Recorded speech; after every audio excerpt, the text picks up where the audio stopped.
आप सभी का फिर से स्वागत है। आज से हम स्टार्ट कर रहे हैं partial differentiation. Partial differentiation differentiation की तरह है, लेकिन इसकी थोड़ा ज़रूरत क्यों पड़ी, कुछ कुछ आपको पता होगा क्योंकि आपने क्लास 12th में पढ़ा होगा। लेकिन अगर नहीं पता है तो अभी तक आपने फंक्शन क्या माना था, y को x का फंक्शन माना हुआ था।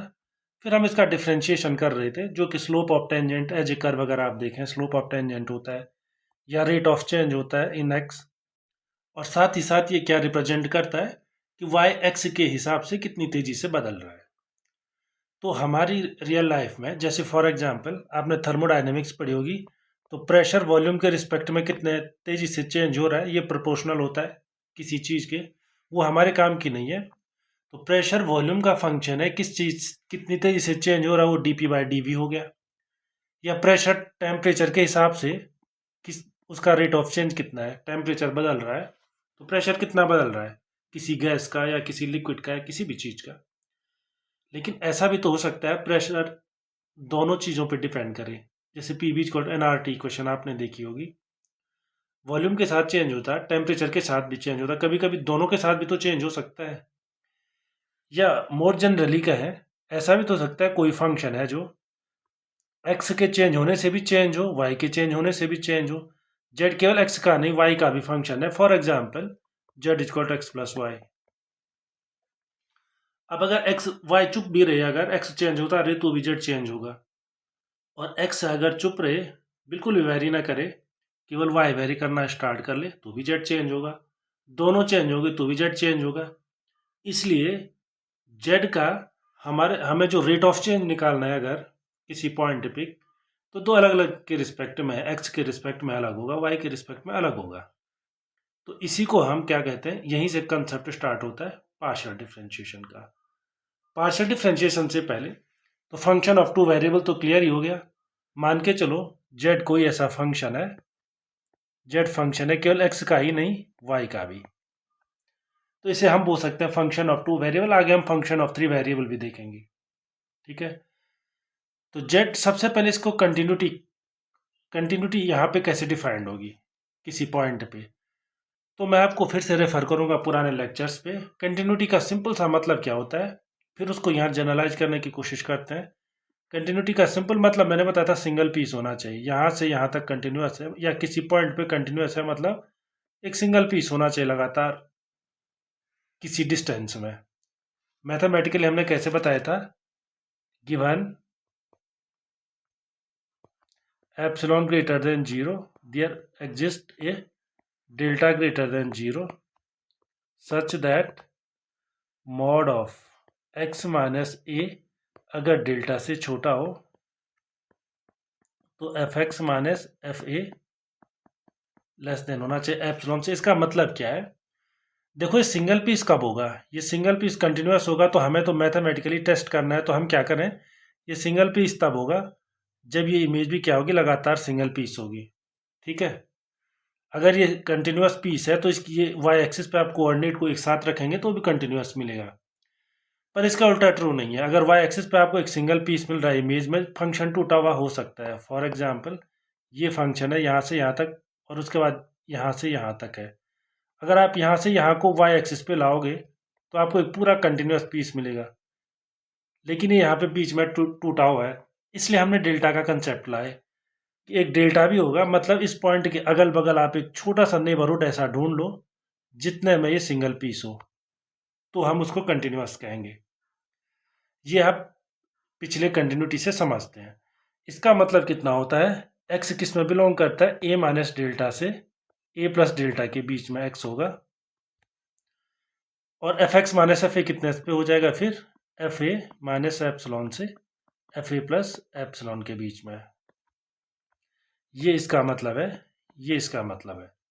तो कंटिन्यूटी पे हम बहुत टाइम स्पेंड कर चुके हैं। एप्सिलॉन डेल्टा डेफिनेशन को हमने अच्छे से बारीकी से अच्छे से देखा है पिछले चैप्टर्स में जब हमने कैलकुलस को स्टार्ट किया था। फिर देखेंगे हम कंटिन्यूटी को फिर देखेंगे। अभी जो है हमारा व्यू पॉइंट क्या है, टू डायमेंशनल का है और अभी उतना डिटेल में जाने का नहीं है हमें। आगे हम रियल एनालिसिस में और डिटेल में देखेंगे, और जब टोपोलॉजी आएगी तो टोपोलॉजी में हम और डिटेल में देखेंगे कंटिन्यूटी को। टोपोलॉजी में तो हम इतना डिटेल में देखेंगे कि जो फंक्शन आपको कंटिन्यूस लगते थे वो भी डिसकंटिन्यूस हो सकते हैं। तो वहाँ पे नेबरहुड की और जनरल डेफिनेशन देखेंगे हम। अभी के लिए इतना काफ़ी है। अभी के लिए हमने क्या देखा, कंटिन्यूटी के लिए हमने क्या देखा, अगर x इस इंटरवल में हो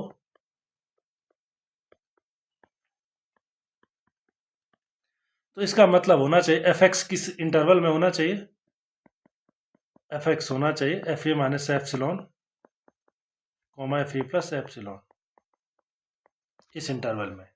ठीक है।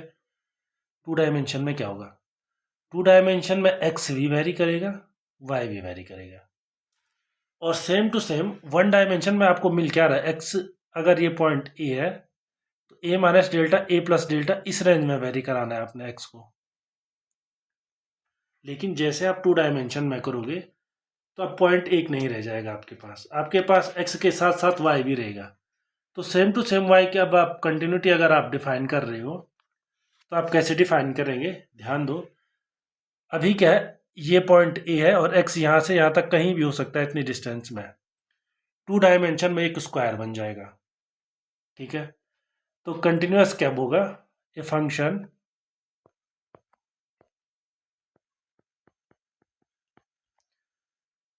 z equal to f x y, मैं टू वेरिएबल ले रहा हूँ, थ्री के लिए भी कर सकते हैं, इज कंटिन्यूअस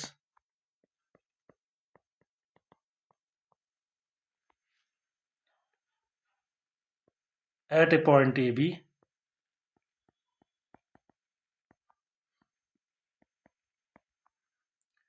इफ गिवन या फॉर गिवन, जो भी लिखो, given epsilon greater than zero, there exist a number, there exist a delta greater than zero such that mod of f x, यहाँ पे एफ एक्स नहीं होगा केवल, क्योंकि हमारे पास दो वेरिएबल आ चुके हैं अब, तो f x y minus f a b, पर एफ ए बी क्या होगा, एक रियल नंबर होगा, इसलिए हम ये मॉड निकाल सकते हैं। ये एप्सिलॉन से क्या होना चाहिए, छोटा होना चाहिए। और कब छोटा होना चाहिए, for all x y such that a minus delta less than x less than a plus delta, comma b minus delta less than y comma b plus delta. इतना तो आप इसका फिगर बना के देख सकते हैं कि पिछली बार क्या हो रहा था। पिछली बार ये हो रहा था x इस रेंज में जा रहा था, इस बार y भी जा रहा है। इसलिए अगर आप जो कॉमा बी पॉइंट है उसको अगर आप एक फिगर बना के देखें तो जो a माइनस बी वाला पॉइंट है, a कॉमा बी पॉइंट है, मान के चलो यहाँ पे कहीं पे a कॉमा बी, तो यहाँ पे मैं एक रेक्टेंगल बना लेता हूँ। स्क्वायर होगा, ये रेक्टेंगल नहीं, एग्जैक्टली स्क्वायर ही होगा। तो स्क्वायर है, ये कौन सा पॉइंट है, a b, a comma b point ये है। तो x कहाँ से कहाँ तक वेरी करेगा और y कहाँ से कहाँ तक, ये पॉइंट जो है इससे नीचे भी डेल्टा डिस्टेंस होगी, इससे ऊपर भी डेल्टा डिस्टेंस होगी। मतलब ये कितना होगी, जो ये लाइन है, ये वाली लाइन, ये कितनी होगी, b माइनस डेल्टा, और ये कितनी होगी, b प्लस डेल्टा। ये कितनी हो जाएगी, a प्लस डेल्टा, और ये हो जाएगी a माइनस डेल्टा। मतलब इस बार जो है, जो पॉइंट है इतने रीजन में वेरी कर सकता है। पिछली बार केवल एक स्ट्रेट लाइन में वेरी कर रहा था, एक्स था तो एक्स केवल इतने में ही था, लेकिन एक्स वाई जो है, एक्स वाई इतने में वेरी कर सकता है। और इसी का रिप्रेजेंटेशन ही है जो ये लिखा हुआ है, इसी का फिगर रूप में अगर बनाए इसको तो फिगर इसका ऐसे दिखेगा। जो ए बी है, एक्स वाई यहाँ कहीं भी हो सकता है। ठीक है। तो एक्स वाई यहाँ कहीं भी हो, अगर उतने के लिए f x minus f x y minus f a b less than epsilon आता है तो हम उसे कंटिन्यूअस कहेंगे। और कोई फंक्शन कंटिन्यूअस कहलाएगा अगर वो हर पॉइंट पे कंटिन्यूअस है, जैसे कि हमने पिछले भी देखा था। ऐसे ही फंक्शन की लिमिट भी आप डिफाइन कर सकते हैं, same to same.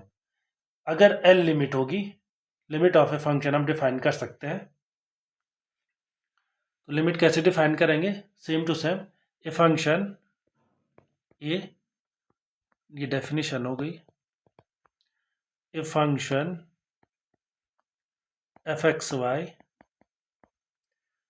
is said to is said to tend to the limit L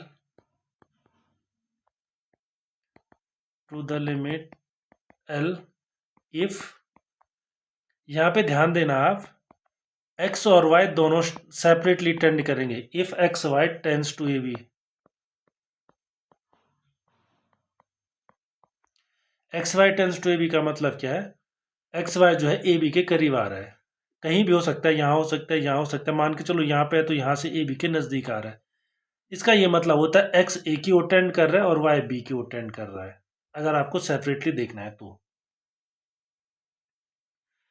if tends to a b, if for given epsilon greater than 0, वही लैंग्वेज आप फिर यूज कर सकते हैं। For given epsilon greater than 0 there exist an delta, जो same to same वही रहेगा, there exist a delta greater than 0 such that, same to same वही लिखिए, mod of f x y minus l less than epsilon for all x y such that, कौन सा x y, किन x y के लिए? Same to same वही, a minus delta less than x, जो कि लेस देन होगा ए plus delta से, और साथ ही में जो y का वेरिएशन होगा वो b minus delta less than y less than b plus delta. और कंटिन्यूटी की तरह ही एक्स वाई को आप ए बी के इक्वल मत लीजिए, आप एक्स वाई ए बी के इक्वल नहीं होगा, ठीक है, इस रेंज में होगा, लेकिन जैसे हमने वहाँ एक्स इक्वल टू ए नहीं लिया था, यहाँ पे ए भी नहीं लेंगे, बाकी सारे पॉइंट आप इस इंटरवल में ले सकते हैं। तो इस तरह से जब आपके पास कंटिन्यूटी आ चुकी है और ये डेफिनेशन लिमिट की भी आ चुकी है, तो आप पार्शियल डेरिवेटिव डिफाइन कर सकते हैं डेफिनेशन। तो यूजुअली हमारे नोटेशन यही रहेंगे, जो जेड होगा वो फंक्शन किसका होगा, एक्स का भी होगा, वाई भी होगा। तो मान के चलो मुझे खाली ये देखना है कि जेड में कितना चेंज आता है, जेड का रेट ऑफ चेंज क्या है एक्स के रिस्पेक्ट में। तो क्या करेंगे, उसे लिखते हैं हम del z by del x. और डिफाइंड कैसे होता है ये होता है लिमिट, अब यहाँ पे थोड़ा ध्यान दीजिए आप, एफ एक्स प्लस एच हो जाएगा, वाई में हमने कोई चेंज नहीं किया, और माइनस एफ एक्स वाई और डिवाइडेड बाई एच, और इस एच को कराओ 0 की ओर टेंड। तो इसमें हमने वो किया ही नहीं, वाई के साथ कुछ किया ही नहीं, तो इसको कहते हैं पार्शियल डेरिवेटिव। और इसको एक और नोटेशन भी यूज कर सकते हैं, एफ एक्स एक्स वाई। आगे हम इन्हें और नोटेशंस देंगे, और अगले साल जब हम डिफरेंशियल इक्वेशन का कोर्स करेंगे वहाँ इतनी डिफरेंशियल इक्वेशन आएंगी, तो इन्हें हम और नोटेशन देंगे, और शॉर्ट नोटेशन देंगे। और आगे ही नहीं, इसी सेमेस्टर में, इसी कोर्स में जब हम मैक्सिमा मिनिमा पढ़ेंगे तो वहाँ भी ये डेरिवेटिव बार बार आएंगे। मैक्सिमा मिनिमा वन वेरिएबल में हम पढ़ चुके हैं, मल्टीवेरिएट केस हम पढ़ेंगे अभी। तो मल्टीवेरिएट केस में भी हम देखेंगे कई डेरिवेटिव बार बार यूज होते हैं, इसलिए हम P Q R S T ऐसे नोटेशन यूज करते हैं लगातार वो डेरिवेटिव लिखने के बजाय। ऐसे आप del z by del y भी कर सकते हैं, is equal to limit h tends to 0 f x comma y plus h, y plus k कर लीजिए अगर आपकी एच एक बार लिख चुके हैं, माइनस एफ एक्स वाई और डिवाइड कर दीजिए के से, तो यहाँ लिमिट भी के को 0 की ओर टेंड कराइए। ये स्मॉल के है जो 0 की ओर टेंड कर रहा है, आप एच भी लिख सकते थे, ऐसी कोई प्रॉब्लम नहीं है, लेकिन थोड़ा डिफरेंट करने के लिए ये कर सकते हैं। इसी को आप ऐसे भी लिख सकते हैं एफ वाई। अब आप एक चीज देखिए, जेड किसका फंक्शन है, एक्स का भी है, वाई का भी है। फॉर एग्जाम्पल समझने के लिए, जेड कितना हो सकता है, for example x cube plus y square हो सकता है। तो del z by del x आपने निकाल दिया, तो वो भी तो फिर से एक्स और वाई का फंक्शन होगा। फॉर एग्जाम्पल यहाँ पे आप डिफ्रेंशिएट करेंगे 3x स्क्वायर आएगा, वाई नहीं आ रहा है, लेकिन वाई नहीं आ रहा मतलब वाई 0 है, ठीक है। तो जेड अगर एक बार एक्स वाई का फंक्शन है तो del z by del x फिर से एक्स वाई का फंक्शन होगा, मतलब इसे फिर से डिफ्रेंशिएट किया जा सकता है। तो फिर से डिफ्रेंशिएट किया जा सकता है, तो आप इसे ऐसे लिखते हैं del y del x del z by del x. और इसी को हम ऐसे भी लिख सकते हैं del square z over del x square, ये सेकंड डेरिवेटिव हो गया। या नोटेशन देखिए तो आप एफ एक्स वाई लिखने की कोई ज़रूरत नहीं है, ऑब्वियस ये है कि एफ किसका फंक्शन है, एक्स और वाई का। ऐसे ही आप del z by del y को भी फिर से डिफ्रेंशिएट कर सकते हैं।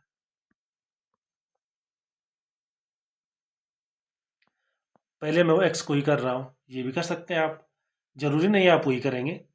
आप ऐसे भी कर सकते हैं del z by del x, क्योंकि दोनों का फंक्शन है इसलिए उसका डिफ्रेंशिएशन एक्स के रिस्पेक्ट में भी हो सकता है, वाई के भी तो हो सकता है। तो एक्स के रिस्पेक्ट में इतना हो गया, वाई के रिस्पेक्ट में कितना हो जाएगा, इसको हम लिखते हैं simply del square z by del y del x.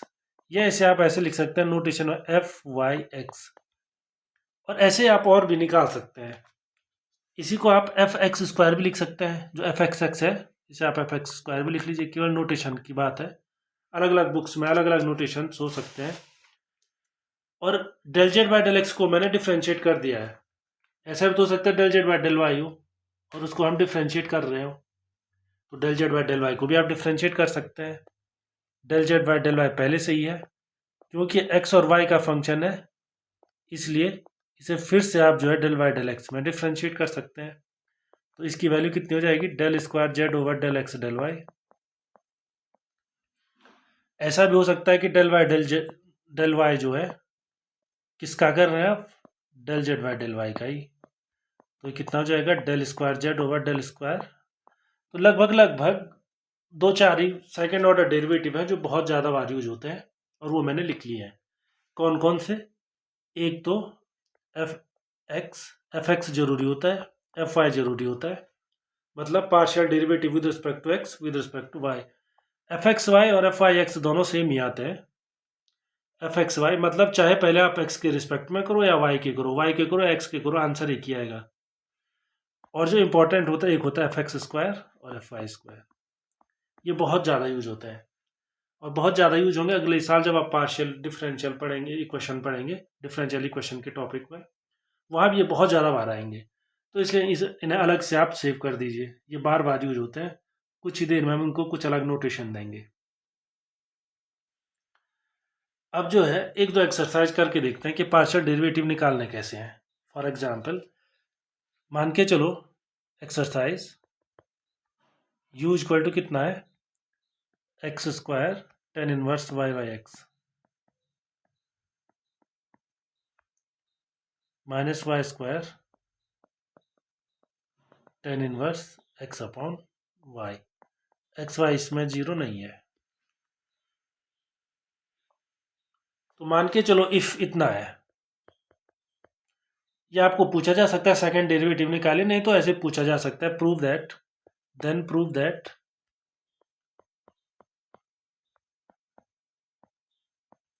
तो क्वेश्चन दो तरीके से पूछा जा सकता है।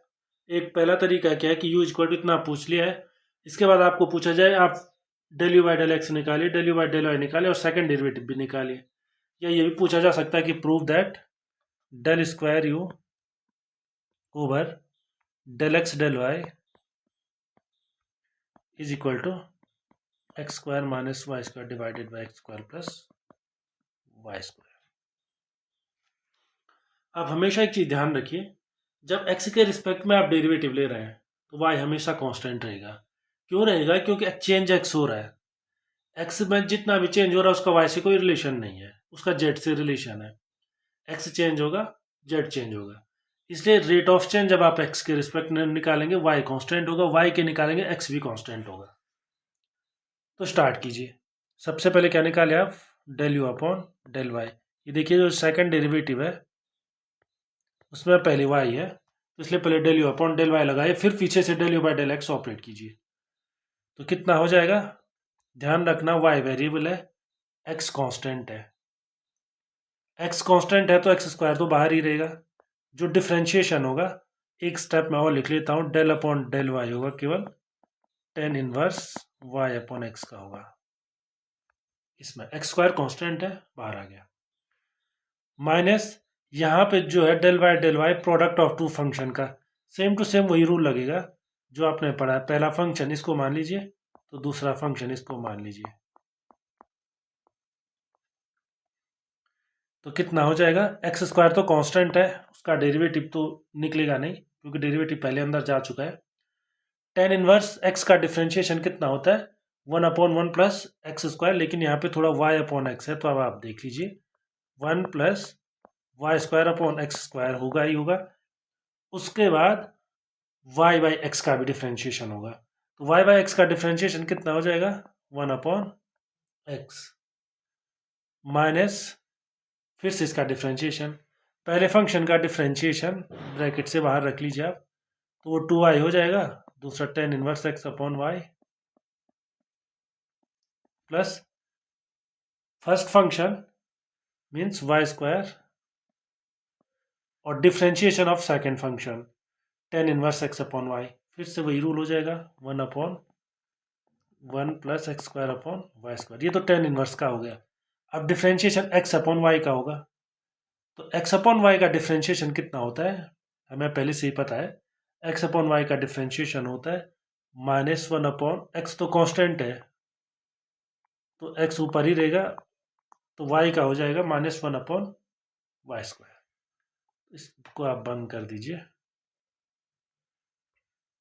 तो इसे सिंप्लीफाई कीजिए आप। सबसे पहले तो आप ये देखिए एक्स कैंसिल हो जाएगा, ये एक्स स्क्वायर यहाँ पे आ जाएगा और एक्स स्क्वायर सबसे ऊपर चला जाएगा, और जो ये एक एक्स है एक्स स्क्वायर से कैंसिल हो जाएगा। तो एक्स की टोटल पावर कितनी आएगी वो भी देख लीजिए आप, x square plus y square. ध्यान दीजिए जो ये एक्स स्क्वायर है इससे मल्टीप्लाई होगा 1 से, तो x square plus y square मैंने लिख लिया है। उसके बाद का एक्स स्क्वायर यहाँ ऊपर आ जाएगा, तो एक्स की पावर 4 हो जाएगी, लेकिन एक एक्स ये भी तो है, इसलिए एक पावर कम हो गई। इसके बाद -2y tan inverse x upon y, उसके बाद माइनस माइनस प्लस हो जाएगा। अब सेम टू सेम वही लॉजिक यहाँ पे भी देखिए, ये y square plus x square यहाँ पे हो जाएगा, उसे आप x square plus y square लिख सकते हैं, x square plus y square. ये वाई स्क्वायर सबसे ऊपर चला जाएगा, तो वाई टू द पावर 4 हो जाएगी, लेकिन ये वाई स्क्वायर भी है यहाँ पे, इसलिए 2 पावर वो कम कर लेगा, तो वाई स्क्वायर है, और एक्स पहले से ही वहाँ है उसका, उसको आप वैसे ही लिखिए। तो इसके बाद आप इन्हें एक साथ लिख सकते हैं, जो टर्म कॉमन है उन्हें एक साथ रख सकते हैं, अगर कुछ कैंसिल हो रहा है तो कर लीजिए। तो एक्स क्यूब तो है ही है, उसे आप चाहें तो इसी स्टेप में सॉल्व कर सकते हैं, x square plus y square लिख लीजिए, एक्स बाहर ले लीजिए, लेकिन कन्फ्यूजन ना हो इसलिए मैं सारा स्टेप लिख लेता हूँ। Divided by x square plus y square -2y tan inverse x upon y. अब आप देखिए ऊपर एक्स कॉमन आ गया, और उसके बाद क्या बच जाएगा? X square plus y square, और नीचे भी वही है x square plus y square -2y tan inverse x upon y. इसको आप सिंपल फॉर्म में लिख सकते हैं, एक्स -2y। देख लीजिए आप फिर से किसका फंक्शन है, एक्स का भी है वाई का भी है, मतलब फिर से आप किसी के भी रिस्पेक्ट में इसे डिफ्रेंशिएट कर सकते हैं, एक्स के रिस्पेक्ट में भी कर सकते हैं, वाई के भी कर सकते हैं। तो ये वैल्यू किसकी आई है? Del u upon del y की।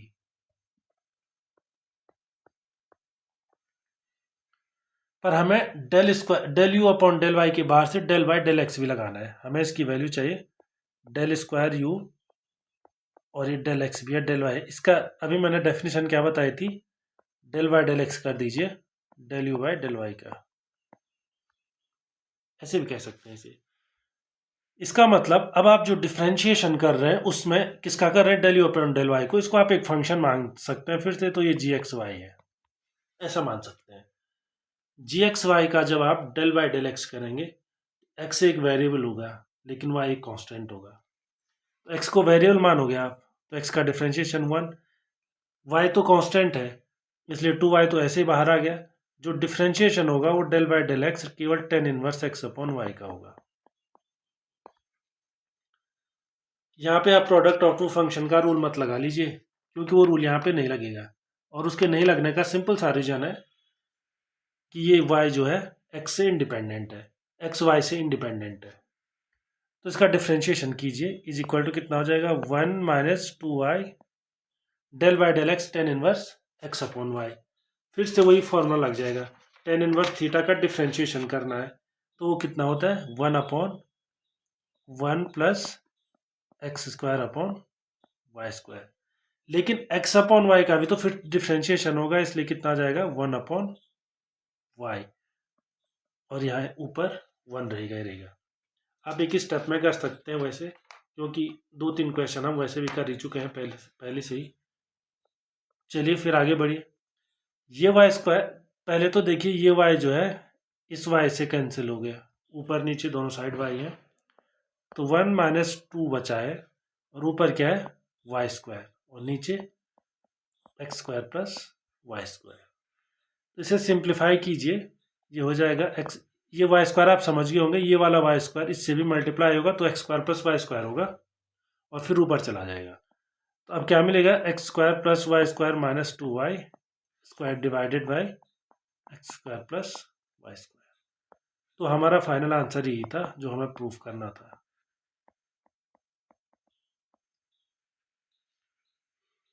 इस तरह से आप पार्शियल डेरिवेटिव को हैंडल करते हैं। एक और एक्सरसाइज देखते हैं।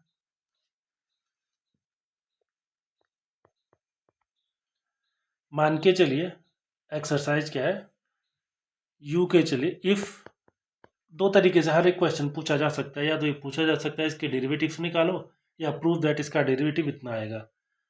If u equal to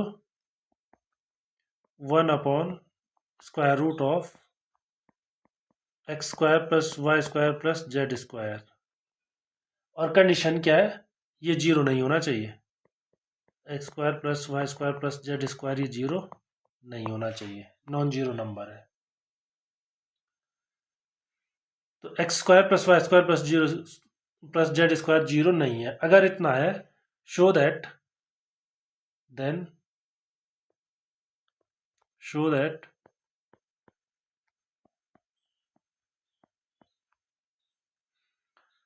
del square u over del x square plus del square u over del y square plus del square u over del z square equal to zero. ये question जो है थोड़ा ध्यान से देख लीजिए इसे। ध्यान से क्यों देख लीजिए, क्योंकि फिर आएगा। फिर कब आएगा, फिर ये तब आएगा जब आप वेक्टर इंटीग्रेशन पढ़ेंगे, डिफरेंशिएशन इंटीग्रेशन जो भी है, वेक्टर कैलकुलस पढ़ेंगे। आसान शब्दों में कहो तो वेक्टर कैलकुलस पढ़ेंगे। वहाँ हम लाप्लाशियन ऑपरेटर की बात करेंगे। एक लाप्लाशियन ऑपरेटर होता है, तो इस टाइप के क्वेश्चन वहाँ फिर से आएंगे। जैसे ये है, यही क्वेश्चन वहाँ फिर से आएगा। तो ये दोनों चीज़ का क्वेश्चन है, ये वहाँ का भी क्वेश्चन है, ये यहाँ का भी क्वेश्चन है, ये दोनों जगह का क्वेश्चन है। ये वेक्टर एनालिसिस, वेक्टर कैलकुलस का भी क्वेश्चन है। तो वेक्टर कैलकुलस में भी इस टाइप के आते हैं, इसलिए ध्यान रखिए। Del square del x square del square del y square del square del z square किसी पे ऑपरेट करना होता है, और अलग अलग और भी फंक्शन होते हैं, पर इसको आप ध्यान में रखिए। इस टाइप की एक्सरसाइज वहाँ भी आती है। अगर आप यहीं पे सीख गए तो वहाँ के लिए, वहाँ पे आप सेम टू सेम यही स्टेप फॉलो कर सकते हैं और आंसर निकाल सकते हैं। सबसे पहले सॉल्यूशन आप एक एक करके डिफ्रेंशिएट कीजिए, और आप यहाँ पे ध्यान रखना ये फंक्शन सिमेट्रिक टाइप का है। सिमेट्रिक है, किस चीज़ की सिमेट्री है इसकी, एक्स वाई जेड आपस में क्या सेम टू सेम है ना। X square plus y square plus z square है, इसलिए फर्क नहीं पड़ता आप कौन सा डेरिवेटिव निकाल रहे हैं। क्यों, जैसे यू का एक्स के रिस्पेक्ट में होगा वैसे वाई के रिस्पेक्ट में होगा, और वैसे जेड के भी होगा। For example del u by del x निकालो, कितना आया। तो मैंने आपको बताया है, ये del u by del x जब आप निकाल रहे हैं तो वाई स्क्वायर जेड स्क्वायर सारा कांस्टेंट है। ये 1 upon square root x square plus c की फॉर्म का है ये, बस इससे ज़्यादा कुछ नहीं। तो इसका डेरिवेटिव कितना हो जाएगा 1 upon 2 x square plus y square plus z square to the power -1/2। Differentiation पहला 1/2 पहले से ही था, इसमें -1/2 पहले से ही था, -1 होगा तो -3/2 होगा, क्योंकि इसमें x square plus y square plus z square की पावर -1/2 है जिसका आप डिफ्रेंशिएशन कर रहे हैं। तो -1/2 सबसे पहले आ जाएगा, और उसके बाद x square plus y square plus z square to the power -3/2। उसके बाद डिफ्रेंशिएशन किसका होगा, x square plus y square plus z square का, तो केवल 2x ही बच पाएगा, क्योंकि वाई स्क्वायर का भी जीरो होगा, एक्स स्क्वायर का भी जीरो होगा। आंसर कितना है, x times x square plus y square plus z square to the power minus 3/2। तो मैं क्या बोल रहा था, यहाँ पे आप सिमेट्री आर्गुमेंट दे सकते हैं। क्या होता है सिमेट्री आर्गुमेंट, इसको देखते ही आप बता सकते हैं del u by del y कितना होगा। कैसे, क्योंकि फंक्शन तो एक्स वाई जेड में सिमेट्रिक की है ना, सेम टू सेम। तो आप देखिए क्या कर सकते हैं आप, del u by del x अगर इतना आ रहा है, इतना, तो del u by del y कितना आएगा, एक्स की जगह वाई रख लीजिए, सिंपल है। तो यहाँ पे वाई आएगा, यहाँ पे x square plus y square plus z square, तो वैसे ही रहेगा, एक्स की जगह वाई रख लो तब भी वैसे ही रहेगा। ऐसे del u by del z भी आप निकाल सकते हैं, यहाँ पे सिर्फ एक्स की जगह पे जेड आ जाएगा, आप चाहे तो करके देख सकते हैं। तो ऐसे ही del u by del x जब निकल गया है, तो एक और चीज़ निकाल दीजिए आप, del square u over del x square, और इसका मतलब होता है डेल बाई डेल एक्स निकाला आप किसका, del u by del x का। अब आप ध्यान रखना, del u by del x is a product of two function.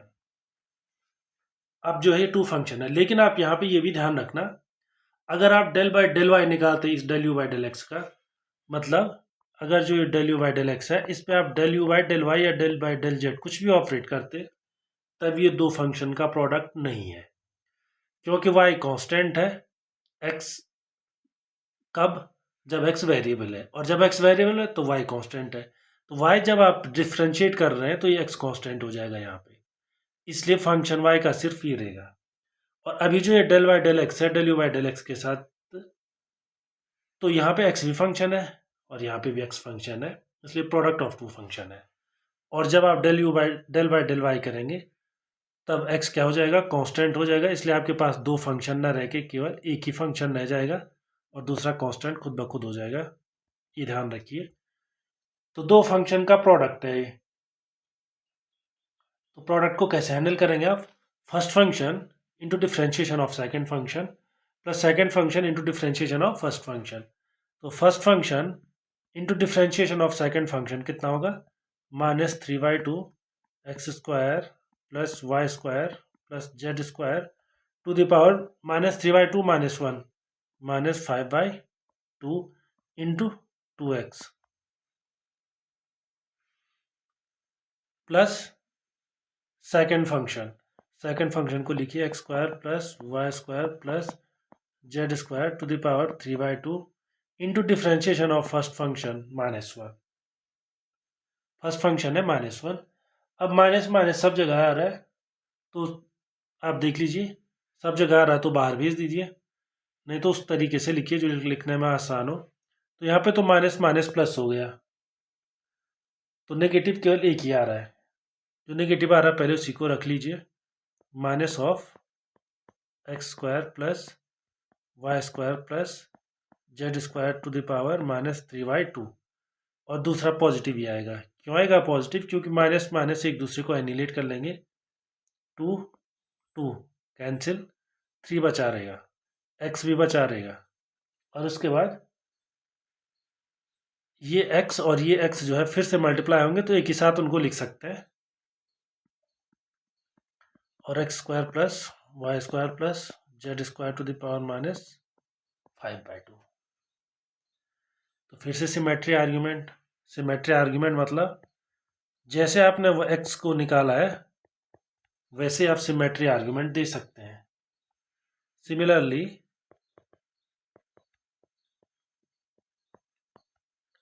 Similarly क्या हो जाएगा, आप del square u over del y square की वैल्यू सीधे लिख सकते हैं। देखो x square plus y square plus z square है, उसमें तो कुछ चेंज नहीं होगा, उसको आप सेम टू सेम वैसे लिख लीजिए, -x square plus y square plus z square to the power -3/2 plus 3x square था, तो 3x स्क्वायर की जगह आप क्या कर लीजिए, 3y स्क्वायर रख लीजिए, और बाकी सारा same x square plus y square plus z square to the power -5/2। और ऐसे ही आप आगे बढ़ सकते हैं, सिमिलरली आप del square u over del z square भी निकाल सकते हैं, और निकालने की ज़रूरत नहीं, आप सीधे गैस मार के उसे लिख सकते हैं। तो लिखिए del square u over del z square is equal to minus x square plus y square plus z square minus 3/2 plus 3z square x square plus y square plus z square to the power minus 5/2। अब question में पूछा क्या गया है? Question में पूछा गया कि इन तीनों का सम जो है 0 होगा, ये पूछा गया है क्वेश्चन में। या इसी को कहते हैं डेल स्क्वायर, जो कि अभी मैंने टर्मिनोलॉजी यूज की नहीं है, इसी को कहते हैं del square u equal to 0 vector calculus की भाषा में। Del square u equal to 0 होगा, ये तब जब हम वेक्टर कैलकुलस पढ़ेंगे। अभी के लिए इतना 0 होगा, तो मतलब आपको करना है क्या, इन तीनों का सम करना है।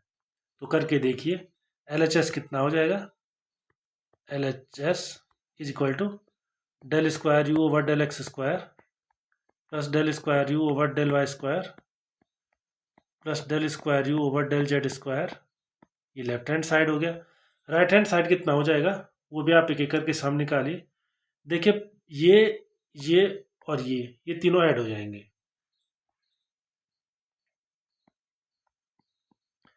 तो 3 टाइम्स आ जाएगा x square plus y square plus z square to the power minus 3/2। फिर क्या, फिर देखिए 3 और ये कॉमन है, तो जो कॉमन है उसको कॉमन ले लीजिए।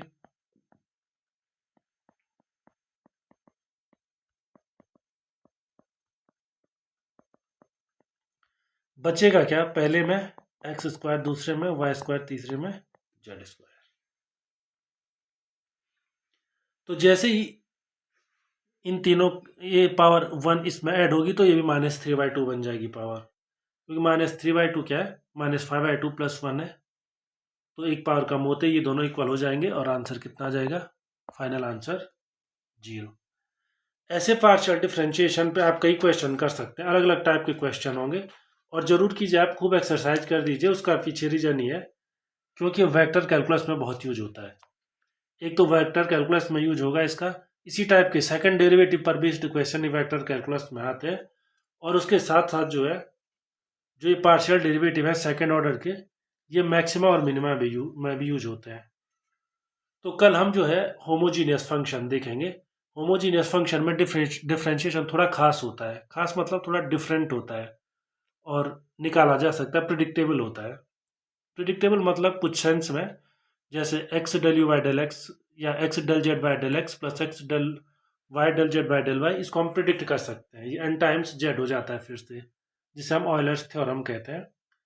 तो अगले लेक्चर में हम वो देखेंगे। Thank you.